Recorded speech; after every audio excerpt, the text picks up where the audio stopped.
Van Show, Van Show.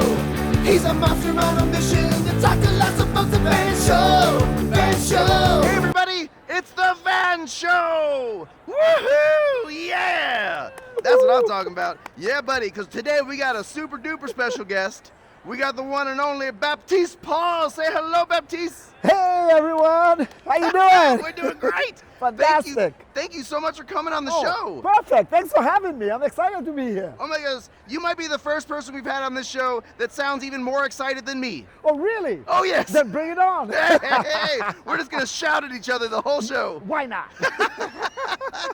Now, Baptiste, first of all, tell us where you're from. Oh, I was born and raised on the island of St. Lucia in the Caribbean. It's such a beautiful place. Oh yeah? You know, cool thing is, it never snows down there. No way. Ever. It never snows No. in the Caribbean. No. Oh my goodness, who would have thunk that? I know, right? Now, besides it not snowing, tell us something that you really love about San Lucia. Oh, I love hiking. Just like in this book, I love being out in nature and hiking up the mountains and just being free and being open in that space and just immersing yourself in everything nature has to offer. Wow. It's free and it's liberating. Yeah. I love it. Now, so there's a lot of mountains in San Lucia? Yes, there are tons of mountains in St. Lucia. And the one I'm talking about in this book is called the Pitons. And it's the tallest mountain on the island. The Pitons? The Pitons, yes. That sounds French. Yes, it is. St. Lucia is like partly French and English at the same time. Oh. Yeah, back in the day, you know, those two countries fought for the island 14 times. And half the names of the places are in French, half the names are in English. So it's something, yeah, even my name is French. So two cultures that had nothing to do with the island fought over who got to own the island. Yeah, let me tell you about that. Well, yeah. That's a history lesson for another day. Absolutely. But unfortunately, it's way too common one though. Oh yes, sadly. Ugh. Yeah. Now, so English. So you're multilingual, is that correct? I am. I speak Creole fluently. That's my native tongue. I speak English and I do some French as well. Whoa. Yeah. Now Creole has a little bit of French in it too, right? A lot of French in Okay. there as well. Can you tell us a little bit about Creole? You know, the interesting thing about Creole is like, not all the islands in the Caribbean speak Creole. There's St. Lucia, you skip one island, there's Martinique in between who speaks French, then there's Dominica. And you go all the way up the food chain of the islands and you go to Haiti. And these are the three islands that primarily speak English. And my best friend is from Haiti. And we communicate and converse like we're from the same island. Really? Yeah. Wow, that's fascinating. Now, I mean, and we don't need to get into too much of the history, but pre-colonial, like, were the islands in communication with each other? Like, No, only, it probably was through the natives of the island, the Amerindians, the Arawaks, and the Caribs, that they moved between the islands, yes. That's so fascinating. Yeah. You know, I feel like there's a lot of Caribbean culture that, like, just people don't know outside of the Caribbean. Usually people think about the Caribbean is like, I want to go sit on the beach and relax and have some nice cocktails, whatever, you know, and go on vacation. But the Caribbean is way more than just a vacation spot. Well, people live there, I mean, for one. There's a lot of culture, lots of diversity, lots of food, influences, lots of good things happening on the island. Yeah. Lots of culture. That's amazing. And so, Baptiste, now, when you were older, you moved away from the islands, is that right? Yeah, I did, and I moved to the U.S. when I was a little bit older. And my audience probably want to know that, like, when I moved here, I came here to volunteer, and I did this for 5 years, working with the homeless people on the streets of Philadelphia. Really? Yes. That's amazing. So you came here specifically to help people out in a different country? In a different country, yes. That's what I came to do. Wow. Yes. Oh my gosh. I don't know how you keep that big heart inside that little chest of yours. Oh, let me tell you, you know, the world is a beautiful place. You know, it's messy sometimes. Sure. But it's all beautiful. And you got to portray that sunshine, that extra energy, that positive vibes. That's what you want the world to see, right? Yeah. And that's what the message I send to children. Life is beautiful, even though it's messy. When did you realize that you were an artist, that creation was something that you really wanted to do? You know, we'll take this in like two-step phase, right? Sure. Let me tell you a little bit about like just me growing up. And when I was around 10 years old, I used to walk a 12-mile round-trip journey to the only library on the south of the island for books to read.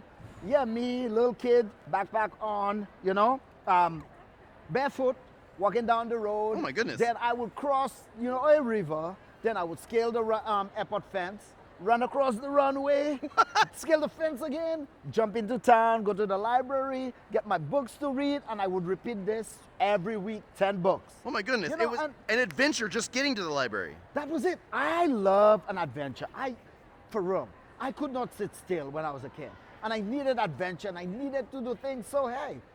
And I needed an escape from the island, and guess what? Books provided that escape for me. Absolutely. 100%. But going back to your other question about when did I know I want to become an artist? I did not know I wanted to become an author because I did not know an author. One never came to my school. Ah. Yeah. And even when I was going for school, like I had some teachers call me dumb and stupid when I was going for school. Yeah, when I was going for school. But I never let that affected who I am.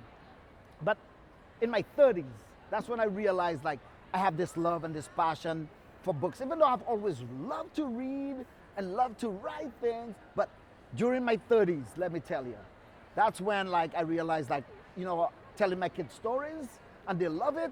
And, it didn't start like at a young age for me. Sure. But it did kind of start at a young age. You know what I'm saying, right? Oh, the, right, the love for books. Right. My village, like maybe under 1,000 people live in my village, and I'm the only author from my village, and I got to represent my people correctly. Heck And yeah. like even today we were talking about like authentic representation at one of my panels this morning. Sure. And as part of me being an author, I want to make sure that every word I use, my Creole words I use, and every experience I talk about in my books represent the people correctly. Because if I don't, I would feel like a failure as an author. And I never want to feel like a failure or disappoint my people if I don't do my research correctly. Hey, can you tell us about the book that you brought today? Oh, this book, Climb On, yes.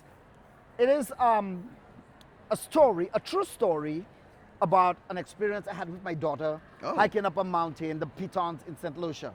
We did not know that my daughter was pre-asthmatic at all at the time. So we hiked all the way up and she could only make it to the halfway point and she could not breathe properly at all. Oh, that's scary. So I stopped and that was scary. Yeah. So I let her sit and rest and we slowly descend and went back down. And then a few years later, I'm back in St. Lucia, chilling at my mom's house, on the couch, watching my football, World Cup season. You know me and football.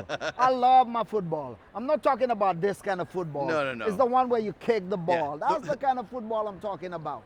And I'm all crazy about football, in a good way. I love it. So the kiddo came up to me and she said, Dad, hey, can we do this hike again, right? And I'm like, man, I'm chilling watching my football, right? I don't want to do this again. And then I'm like, okay, how can I deprive my daughter of an experience that's something that kind of defeated her and she was motivated to get it done? Yeah. So I'm like, okay, let's do it. And then we went on the hike and we did it.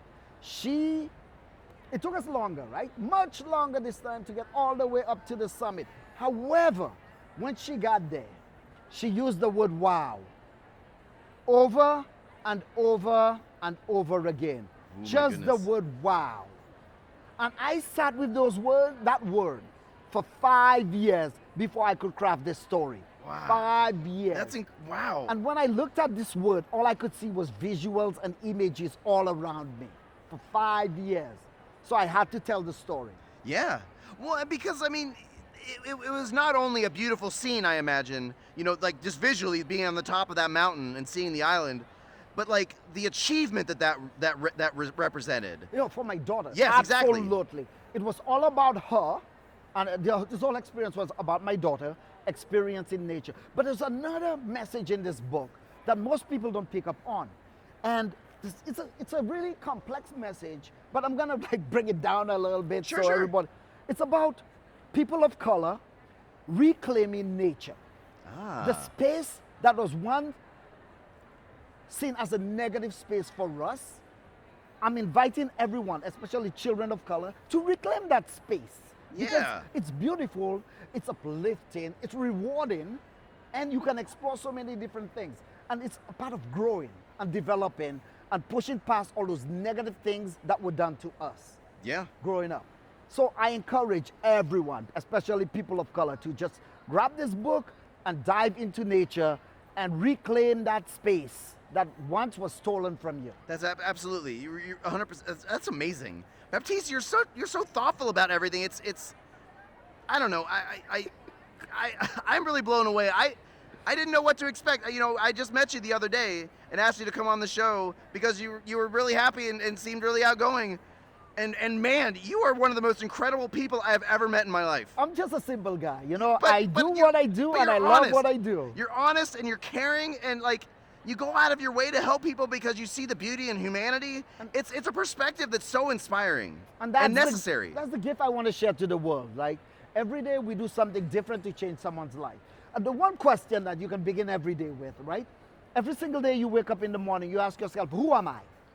And I ask myself that question every single day, and I get a different answer every single day. Right. Because every day, through every experience, we're always changing. Yep.